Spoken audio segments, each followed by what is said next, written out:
Scouts commence. Okay, color guard attention. Audience please rise. Color guard advance.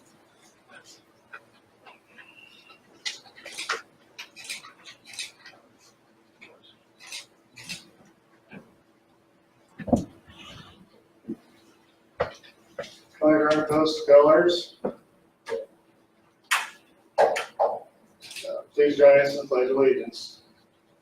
I pledge allegiance to the flag of the United States of America and to the republic for which it stands, one nation, under God, indivisible, with liberty and justice for all.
Color guard, return to seats.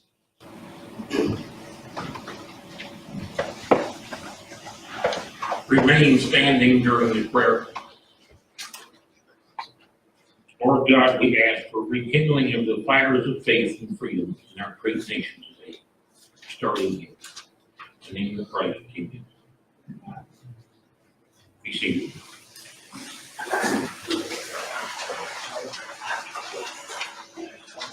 To refresh you about what happened last year, it's only been a year ago, the 162nd annual meeting of the Old Settlers Association literally became history today with a vocal delivery of God or Help in Ages Past, followed by the Pledge of Allegiance rendered with the Delphi Boy Scout group with Aaron Lafon and Andrew Schoen rendering an instrumental version of the national anthem, and the entire group troop leading the gathering of the Pledge of Allegiance.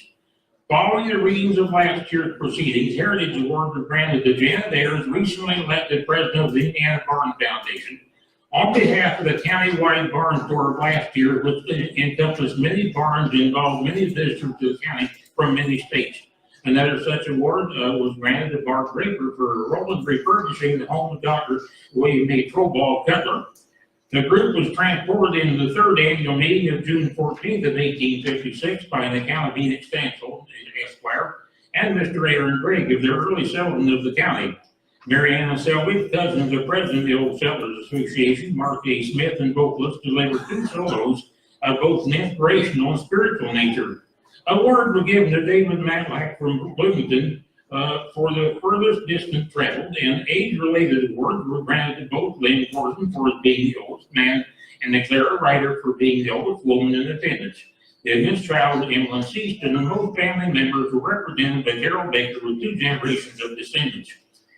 The board of directors thanks to Blue Moose, Mitchell's, the Garden Gate, Tea Room, T&T Pizza King for donations of gift certificates. President Mark A. Smith closed the meeting with thanks to the sound technician Drew Sandora for his role in live streaming the annual meeting on the City Chamber's Facebook page and the flock of the sanctuary for their support and generosity in hosting the occasion. Next year's meeting will be at the same location on August 11th. Now, in order to pay homage not only to her hometown, but a very unique area of it, Annie Baxter Harrison has planned a choice of obituary and stories of notables of the distaff site, as well as their grand dwellings in which they resided at very pivotal time periods in local history. In addition to the uniquely published book, she manages a Facebook page utilizing social media to adopt them to accent similar and related topics. So I turn this over to Candy Pastor Harrison. To paraphrase Mr. Rogers, instead of a beautiful day in the neighborhood, it's a nice day in a beautiful neighborhood. And the neighborhood is South Delphi. Candy, it's over. Okay. So I gotta tell you, I got here and I looked at the program and it said I'm the featured speaker and I said, oh, didn't know that. Got me up my game a little bit here. I hope some of you have seen my books. I've been working on this for about 5 years now. Let me give you a little history. My muse is Bonnie McNamara. Bonnie. Another Clausen, this is like a Clausen reunion. Yeah. Bonnie Maxwell, who is a Clausen cousin. And many years ago, I was telling Bonnie about growing up on the South Hill, and what a wonderful place it is, and all the neat things we did, building those. Remember when we built the piles of leaves, everybody would break the piles of leaves, and everybody come out and we'd roast marshmallows and hot dogs, and it was kind of like a community thing, and just wonderful stories about growing up there. And Bonnie kept saying, well, you should write it down, and I was like, yeah. And then the bicentennial came along, and she became the bicentennial coordinator, and she said, you really should write it down now. So I thought, okay, well, this would be a good time to do it. And so she got me approved as an Indiana Bicentennial Legacy Project, and I went to work. And originally, I was just going to document sort of memories and photos, what it was like to grow up in the Hill in the 1950s and 60s, which was a really wonderful time to be there. And it just sort of snowballed. I put up the Facebook page to, I thought maybe some people would want to share photos and share memories. Sure enough, I think I have 467 people right now who follow that page very regularly.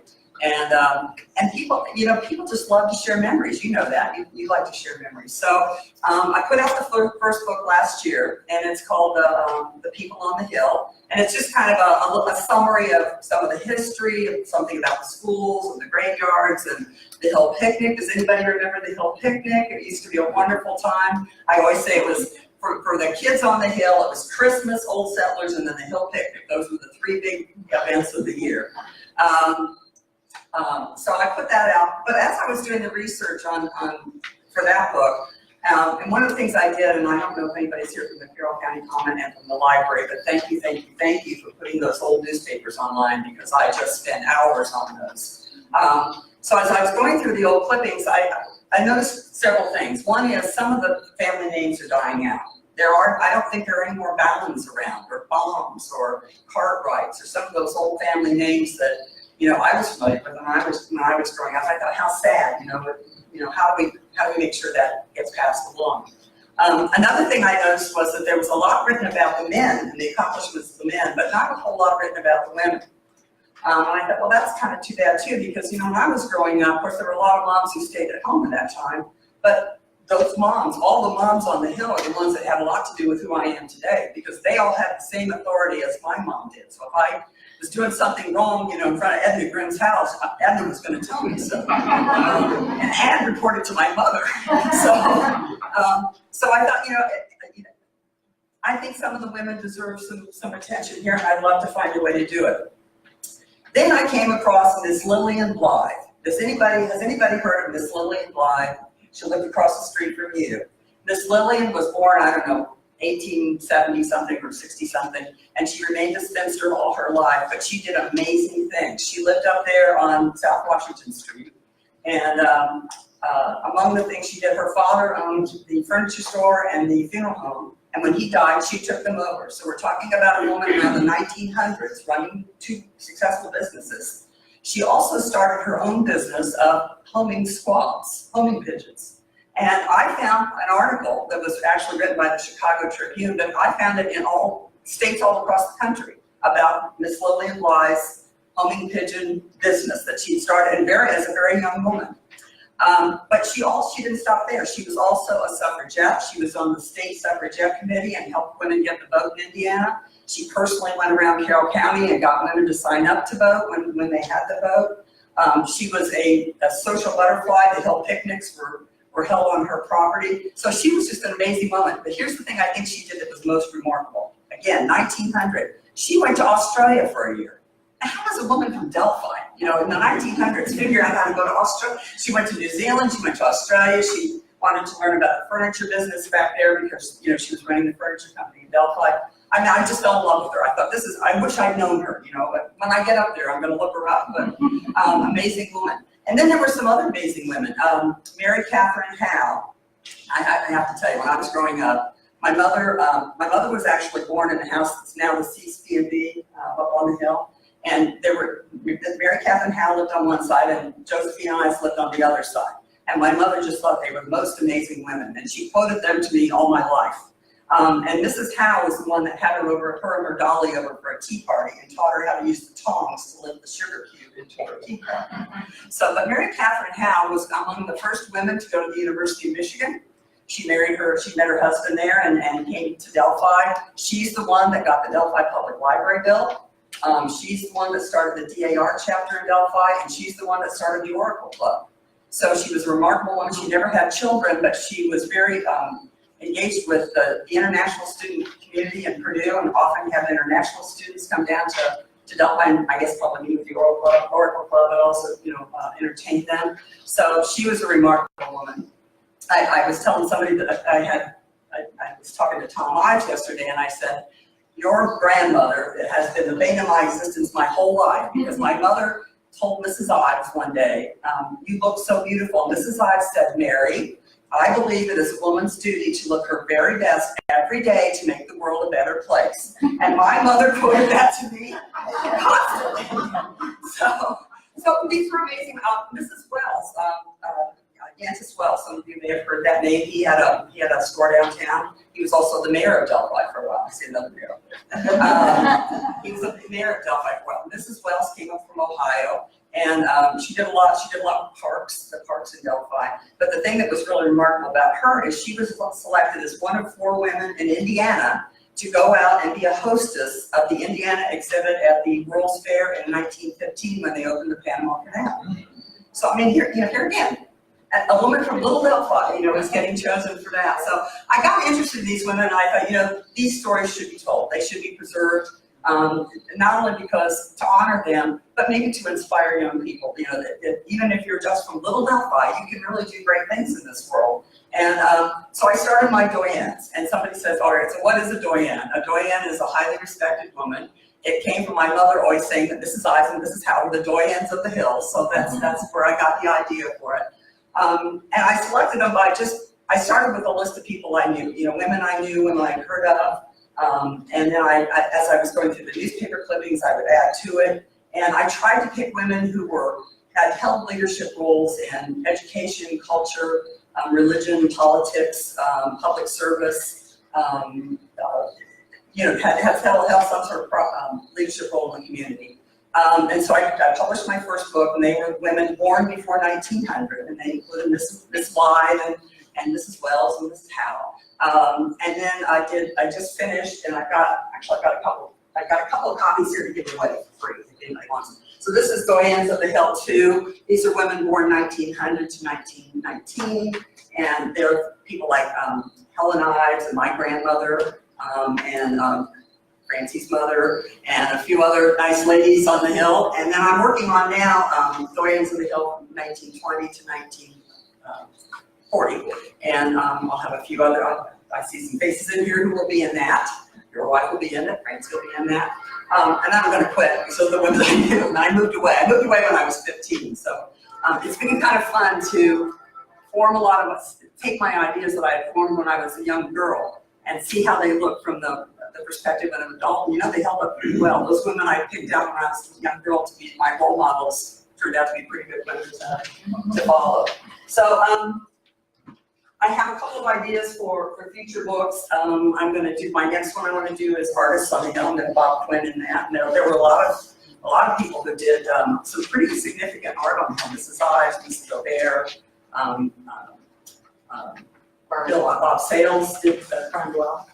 Elsie Cromwell, Georgia Lloyd Quinn, George Remington did wonderful carvings, Bill Curlin did wonderful carvings, so there are lots of interesting. And so here's my plea, if any of you are family members or you know other artists from the Hill, I'm looking for photos and information, please send them to me. I do have some cards if you're interested. My books are for sale, although I do not sell them, and I do not make any profit from them. This is my labor of love. I donate them to the library, the museum, Delphi Preservation Society. They have them up in the Gerard Reading Room, and I just deliver the set to the Delphi High School. So, yeah, I'm hoping some kids will look at them and be inspired. But you can buy them. I say if you do that, you're going to buy it from Shutterfly.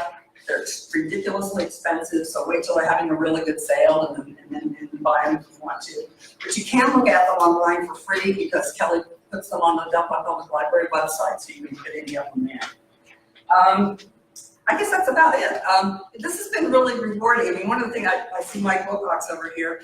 I've gotten it, I started this as thinking I'm just gonna write down some stuff and who knows if anybody will care. But I've found old friends. We had a great conversation, and I think I taught him some things about his mother he didn't know, and he told me some things about my grandfather I didn't know. So it's been a really, really rewarding project. And if I have a message today, it would be this: tell your stories. Everybody has a story to tell. Everybody in here holds a piece of history, and it's interesting to other people. And people love to share their memories and share that history. So, tell your kids, write it down, tell me, I'm happy to write them down, but tell your story because it's really worth keeping and passing along. Are there any questions? And write on your photos. I'm sorry? And write on your photos. Oh, yes, Yeah. we're having a discussion, and it's so frustrating, you get a photo and you don't, who is this? When was it taken? Please go back to your photos and write, your kids will appreciate it someday when they're pointing out the attic, so write on your photos. Any questions? I hope you get a chance to look at the book, and I have a couple of these that I can give away for free, so if anybody wants them. Okay. For your work. Thank you. Oh, look good on your wall. Thank you. Thank you. I have my great grandfather Todd, and my grandmother Clausen, and my mother were all president of Old Settlers, so I figured they're pretty happy.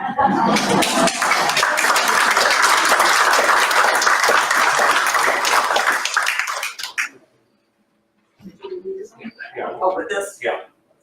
Can't wait till after. Really good.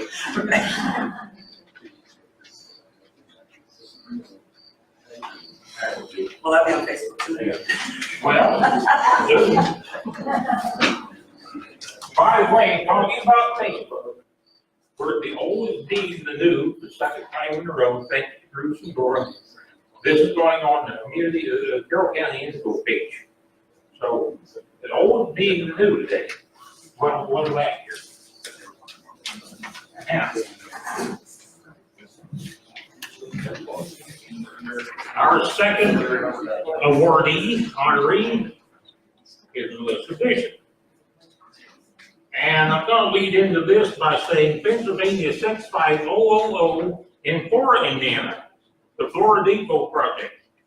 A derelict Vandalia Railroad Depot, which was originally constructed in 1908, nearly demolished in 1910 by a railroad accident, is presently being returned to its original glory, such that early day station agents W. O. Brown and Robert Clark would feel comfortable in the structure where they appear on the scene today. The structure was later moved and converted to a laundromat, which later then burned.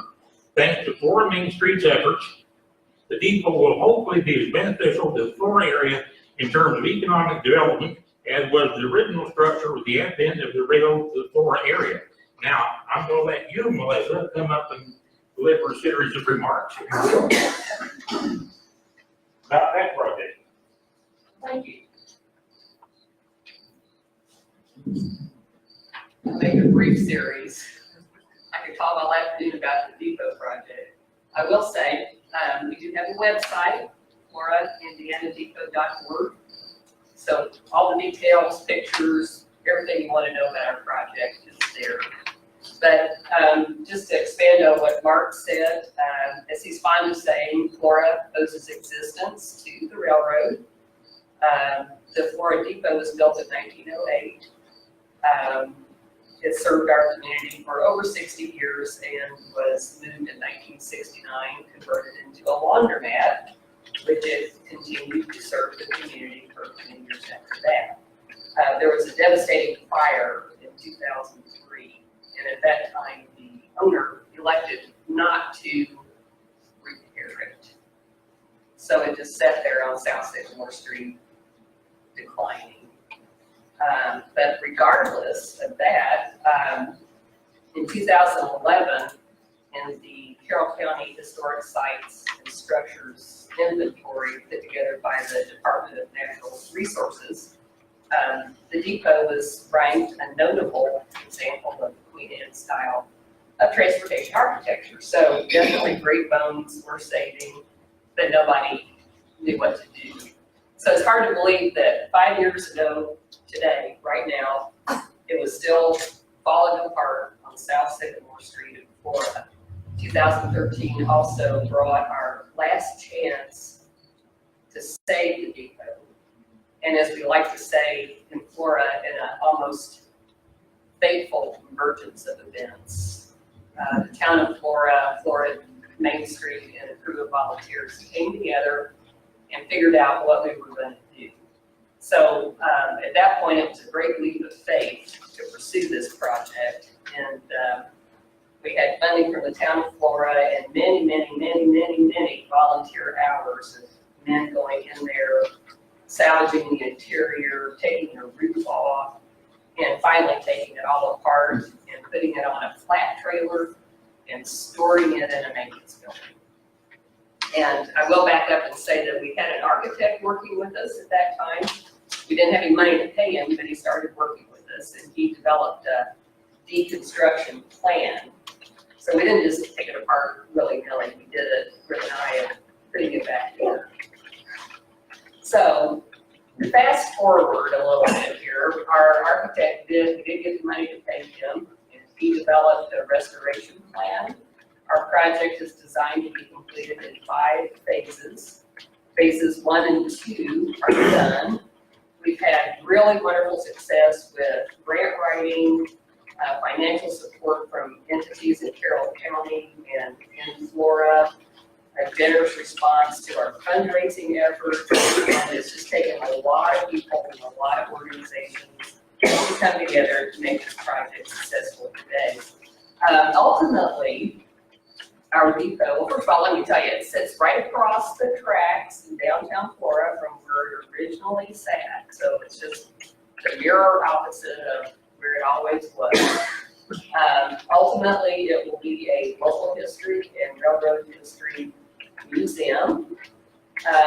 Phases 1 and 2, as I said, are completed. That is, the exterior is completely restored, and the site has been developed enough that we can use it for outdoor events. In fact, we had our first outdoor event in July, and we are planning our first annual Depot Day Festival for September 22nd, so we're very excited about that. Now we're trying to get funding together to start restoring the interior, which will be the fun part of this project. We've begun working with the Indiana Historical Society to design the museum space. It's going to be small, so we have to be very creative about how we're going to display things and rotate exhibits to keep it fresh and invite people back. Right now, there's a partnership beginning between the Florida Community Club and the Florida Library to catalog and organize the collection that will be the Depot Archive and to store it properly. So a lot of people from all over have come together to work on this project.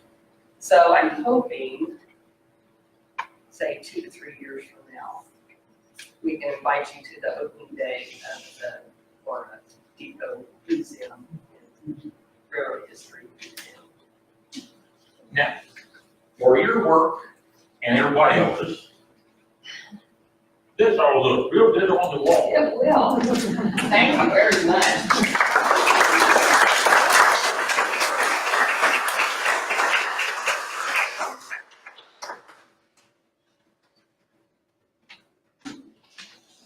I have a big thing for transportation.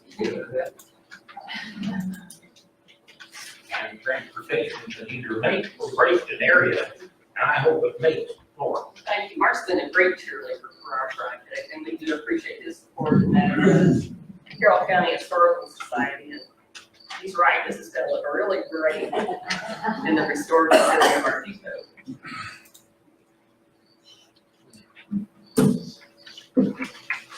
So the very next group of people, we have the recognized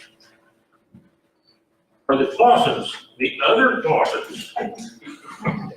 Get it? When I was a kid and going to the Surf Festival in Park County, I learned to 50 gallons of sap out in the woods to make one gallon of syrup on your pancakes. So if that's wrong, Pat, correct me. The Clausen Sugar Bush in Adams Township, Carroll County, Indiana.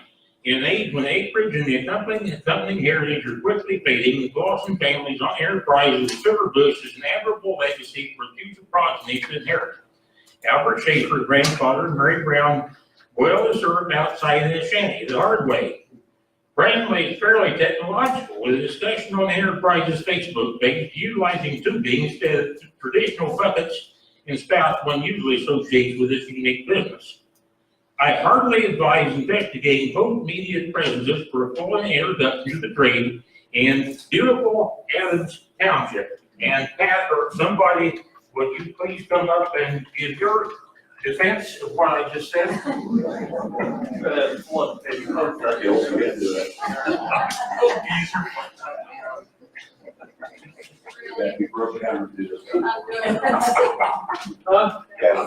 Eric Clausen, and, this is a family business, really. I should say business, we don't make any money. We're break even, but, we started out many years ago with our granddad, and that's way our mother back there. They brought us up, and then we didn't know anything else. We were the labor. We were the ones that went out there and toted the buckets and went that old enough, so we got tired. Our granddad then got sick and moved to Lafayette and kind of lost that part of it. Well, Brother Pat and I were out there living in a barn 30 years ago. 35 years ago. Said, what about it? I said, well, things got changed. I got rid of this building, go to another one. So we were out there at Christmas, I remember, trying to put a roof on, snow was falling. Finally got it on. We had to get ready for February. That's when we capped tree. Ready to go. So we finished it up, guys, and had our first year. Since then, it's we see a lot of people come, see a lot of people go, see a lot of kids come up that never had seen this before, and now we see a lot of them aren't kids anymore. They've grown up to be family members and they're bringing their kids back out to see what it's all about, to go to the sugar shack. And we look at each one of them and say, one of these days, you're going to be there. So the living history part of it is really interesting going on. I mean, we look back and say, yeah, we can see what used to be there, what it is. We're out there right now. And it's always good when we have a bus pull out there with the kids from East Lawn School, which is just down the road, for a walk through during the day. We put out a nice seminar and they get to able to see, we go out and see what the bucket is, and fill them up with the waters, and then when you can lift this up this high and dump it in here, you can come back. Well, it's been quite a while. 5 gallons of water takes a while. You gotta be big like my son, Pat, and myself, and we kind of forgive them if they don't quite make it into the tank the first couple of times, but after a few years, they've got to be skilled in that sense that you got to try to save everything. So it works out in the history portion of it. We've had a few people come down and do documentaries from Logansport. They took it to AARC, which is art. The kids can't get out.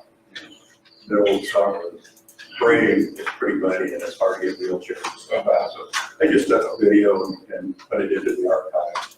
And anybody who wanted to watch it was able to pick that up. Been many articles. You look at the common paper out here back 15, 20 years ago. There's a lot of memorable pictures in there. People came out to help out. I also want to thank my mom. She had a foresight and played behind the scenes in there when this ground was in their family, was to put it into somebody who would take care of it. And being a trustee shed or taking a trustee of something in there, you gotta, grab the roof, you gotta pay the bills, electric company wants theirs, taxes, and all that stuff.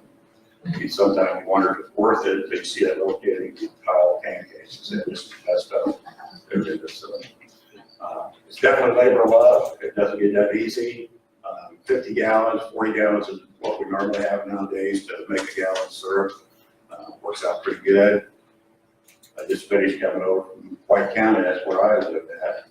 And we did farmer market over there. And That's one of our places to sell it. And even at the farmer's market, you get a little bit of history to people as they come in and spend maybe 5 or 10 minutes with them and explain the process, and what it takes to involve. I want to again thank our granddad and his dad and brothers, everybody that came before us. We weren't the first ones that ever go tap it. We lose a tree, like we lost this year, a big one. I'm 62. That tree's been part of my life for 60 years, and it's been there for 150. So, you see somebody go down like that, as part of the family. So we're gonna end up cutting it up, and I'm pretty sure we're gonna use it to burn in there. And we're gonna hit the tap line in there, cut a slice out of it, and that is kind of where the history is. So you see back how many years ago it was tapped out. So, to us, then, we see that cycle start all over again, taking care of it.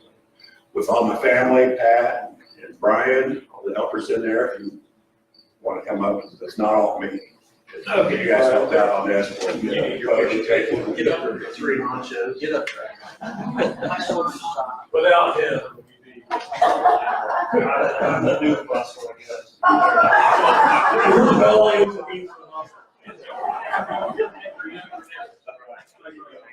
Well, I hold that. And we have, in that family, we have 2 great families represented as well, the Schaefer and Timmons families, Carroll County. All built go back to Adams Township, which is a world in of itself. I think God's country. It all. Yeah. And we'd like to invite you all in February, if you're got your boots on, come on out. If we're well, we welcome all. Yeah, we find it pretty easy. It's pretty easy. Thank you.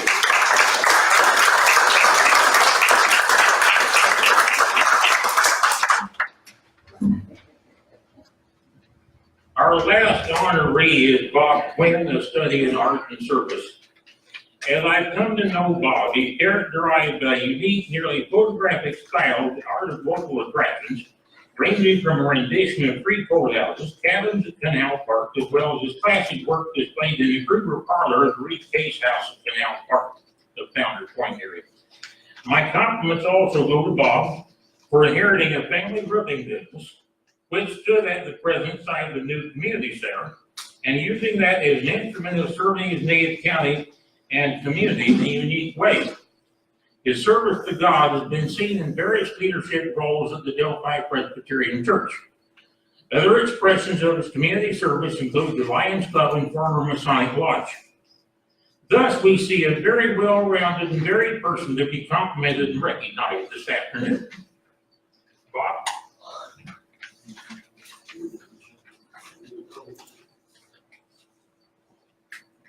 You have the floor. I forgot my cane as well. Now, what is here? Now, first I want to say, I didn't come here to make a speech. I could only accept the award.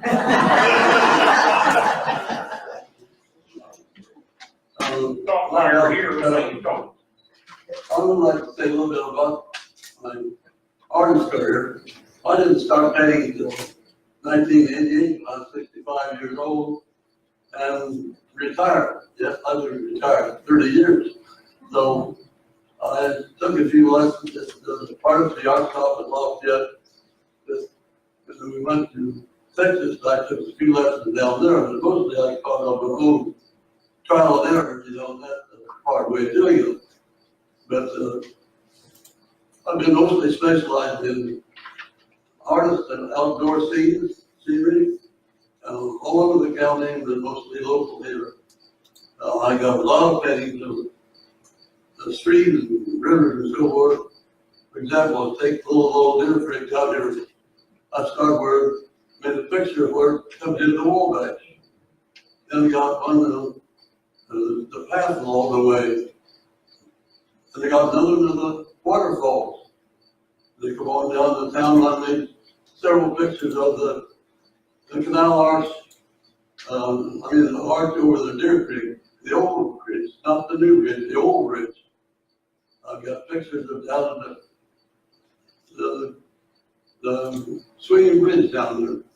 So I went all along the creek, taking pictures.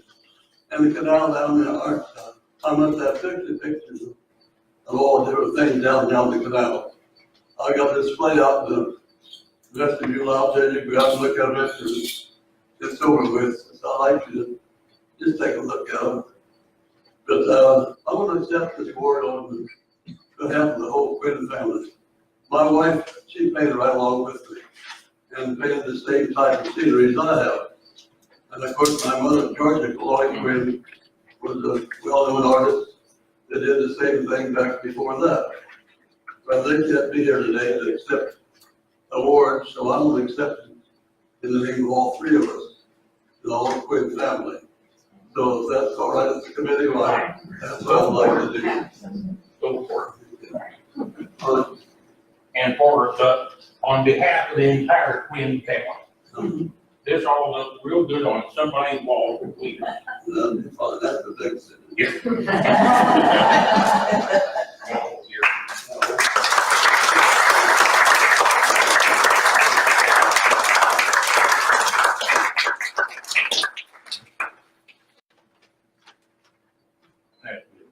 Thank you. At 95 years old, I'm kind of shaky.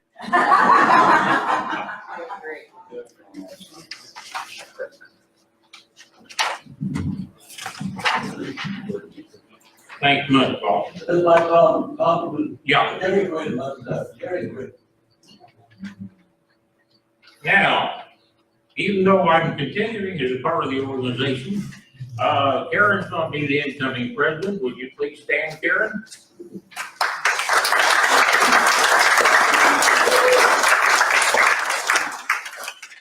And now we get into some footwork. Youngest, oldest, distance traveled, that kind of thing. So Gail, would you please do the honors?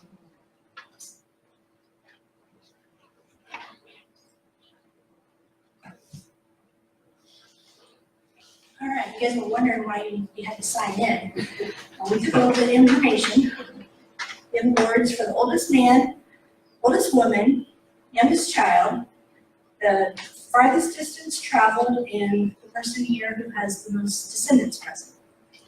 So, our oldest man at 95 would be Bob Quinn.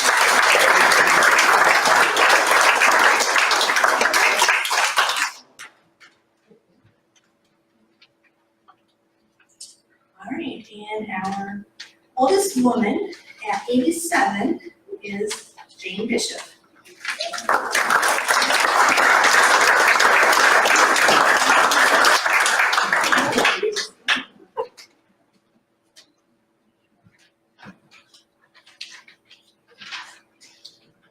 All right, and on the youngest child, this was just a little, it wasn't quite sure on the chart. 10 years old.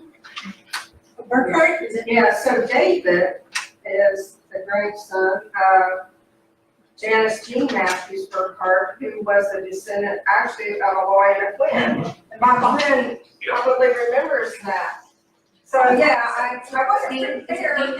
Yeah, so I was not prepared with my mother-in-law, figures are, my daughter did genealogy. And so, yes, we are descendants, and probably a lot of people don't know that. Stand up, David, be proud.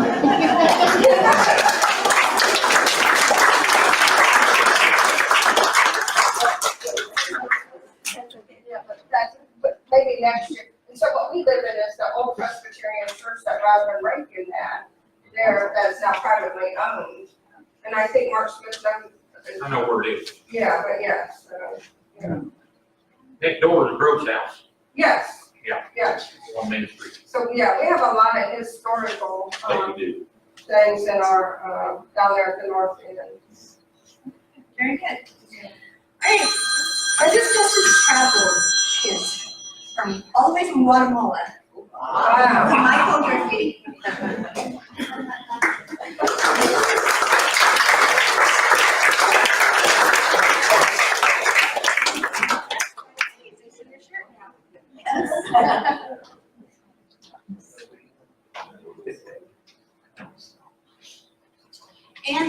not least, most descendants today is Mary Paulson Brown with 4.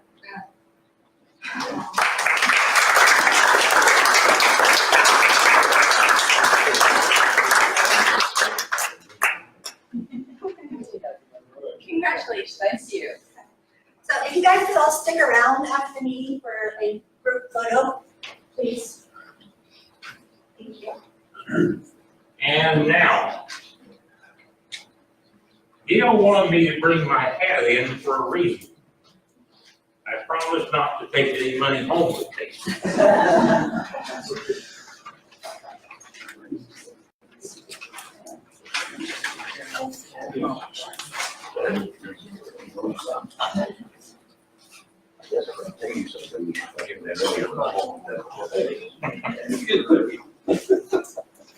I would just like to take my hat and give back to him.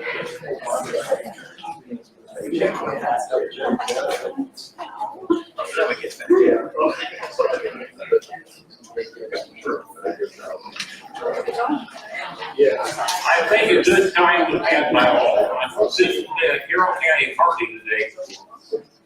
Thank you all for coming.